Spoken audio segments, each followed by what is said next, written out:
right, guys, we are back with another video. Welcome, and let's get into things. Before we start things off, I quickly want to remind you of my services over on Metafy. I have guides ready for Eternal Weekend Europe.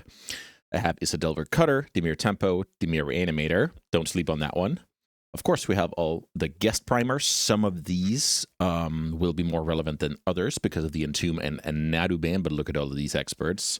What a treat. And then, of course, I have my vintage guides over there alongside my normal strategy articles. So that if that's anything for you, I hope to see you over there. And now let's get into the actual video. All right, guys, it's time for Metagame Monday, your absolute last chance, rather, to tweak your deck before Eternal Weekend EU.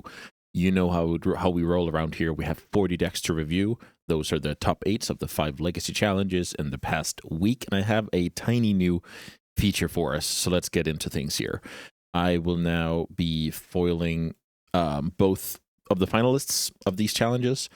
Mainly, we're looking at a bunch of splits, and also I think the difference between making the finals and actually winning is very tiny. It's one match, right? And even in some cases, it's going to be 0 matches.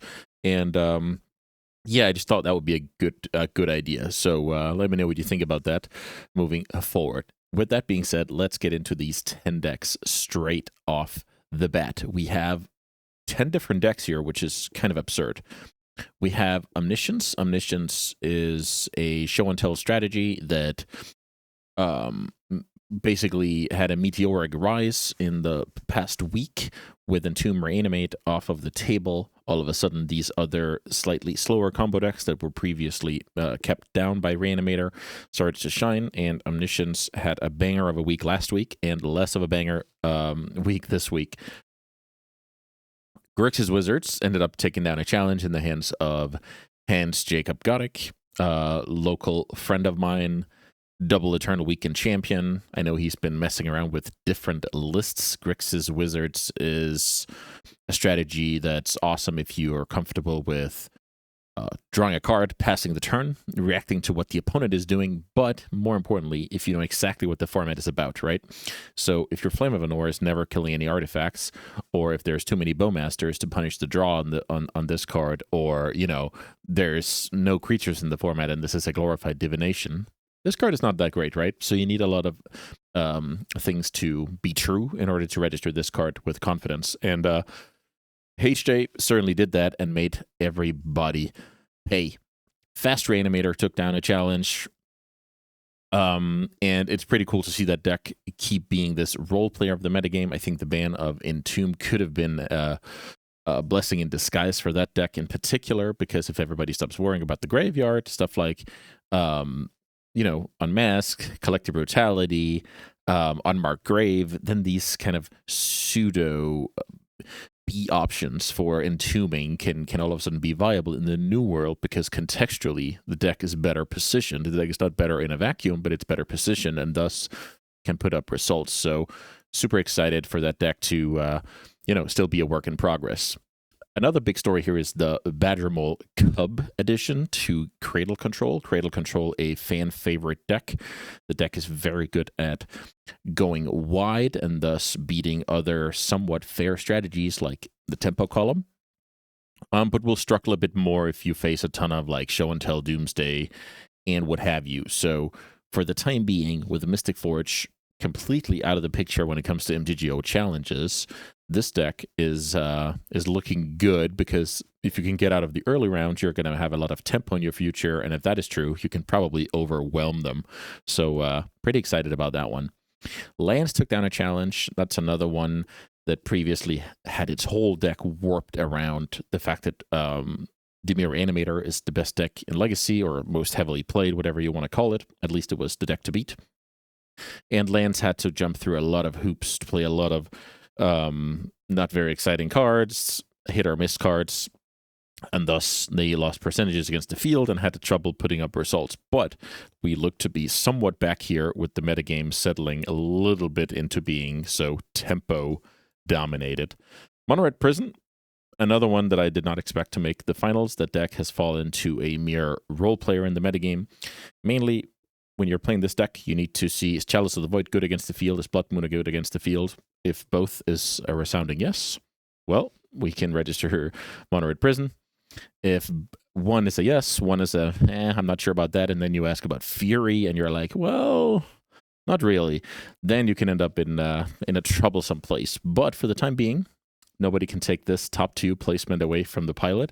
I expect Mono Red Prison to be a very low percentage deck at Eternal Weekend, but I also understand that some people are very invested in the deck, have played it for years, and will show up with it. So in general, when the default deck to beat is a blue-red tempo deck that once it fetches its island can cast the whole deck aside from 2 Murktide Regents, that's not really where you want to be with regards to Blood Moon. So Doomsday, a sweet version, I believe it had Tamiyo's Murktide, Baraglyphs in the sideboard. It's basically trying to take a page out of Dimir Reanimator's book. Doomsday has showed some promising results out of the gates, but it's still hovering in the 3 to 5% metagame share. It is a very hard deck to play. It's very punishing when you have to pass the turn. So let's say, Isid Cutter is your main enemy, and now we have these green decks and energy decks and Eldrazi decks, and all of a sudden, Doomsday doesn't seem like the most juicy choice. But yeah, great job here for making the finals. Eldrazi Aggro placed in another finals here. That deck, I believe, won the absolute first challenge of the new metagame, which made a lot of sense. You had your Kozilek's Command, your Battle Mages, and just some hasty creatures with an explosive game plan, backed up by Chalice of the Void. Lots of players thought that Tamiyo was the absolute best card into the new format, not to mention the One Ring. But yeah, I just love to see that. It doesn't really matter who was right or wrong, right? It's more cool that it was unpredictable and we have a new reality to adjust for.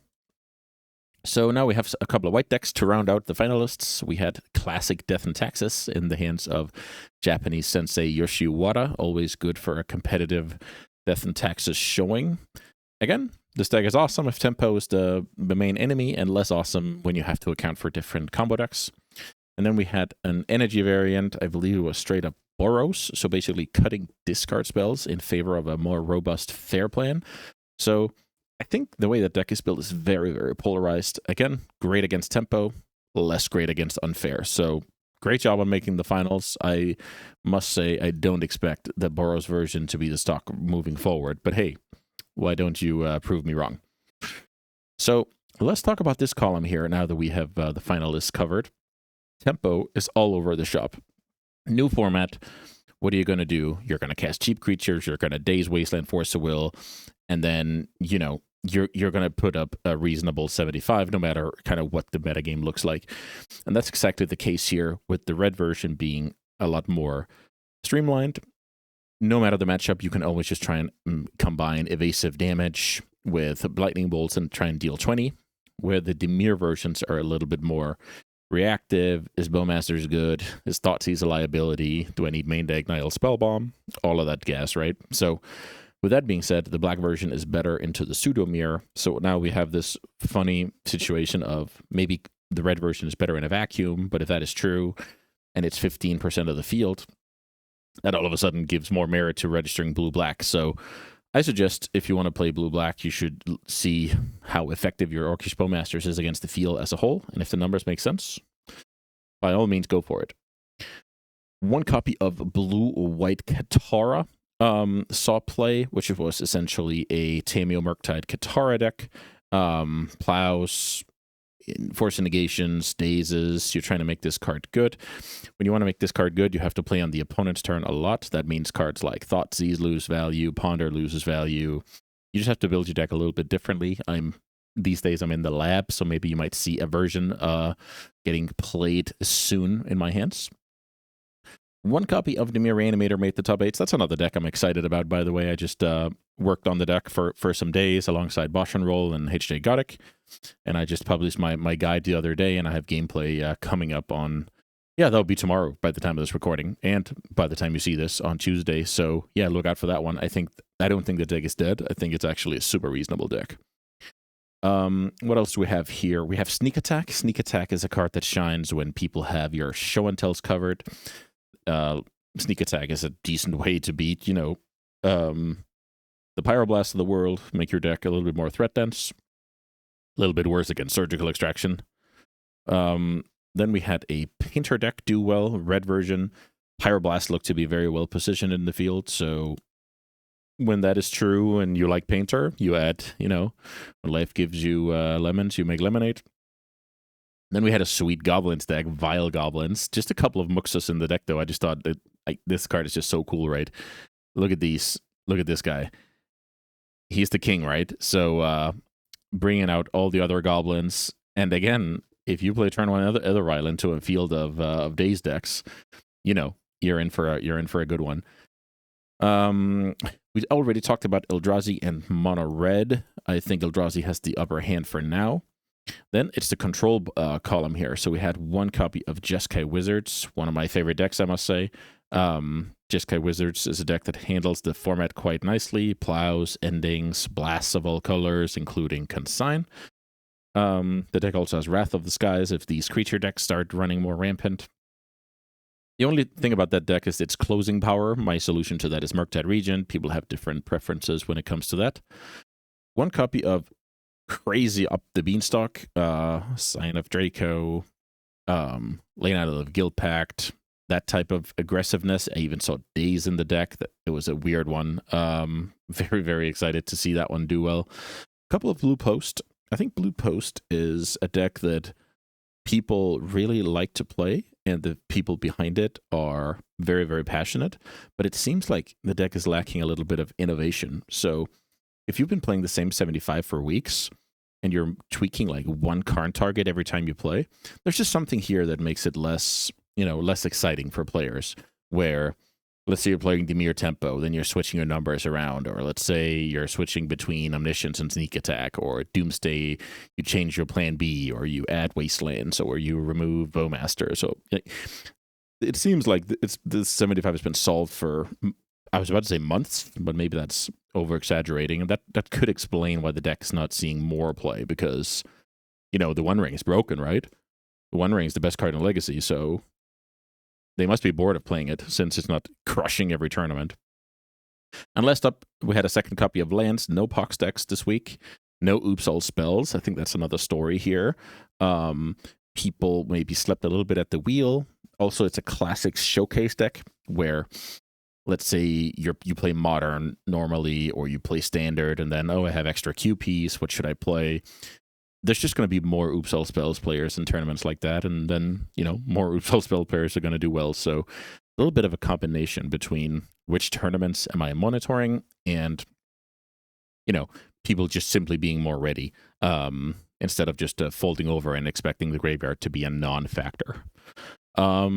Yeah. I think I more or less covered everything. After recording this, I will be writing an article over on Metafy with my metagame prediction for Eternal Weekend EU. If that's anything you want to get your hands on, head on over there. I would love to see you there. I'm going to be predicting the percentages, say a little bit about the positioning, maybe talk a little bit about paper players, tendencies historically.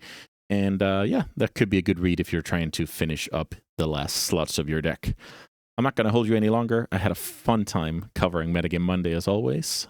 Tomorrow it's going to be some Reanimator gameplay, and then I'm off to Italy. I'll be commentating at Eternal Weekend. I'm looking forward to see everybody there. So if you see me, come and say hi. I would love to shake your hand. And if not, let's see you back here tomorrow and next Monday for more sweet, sweet Legacy action.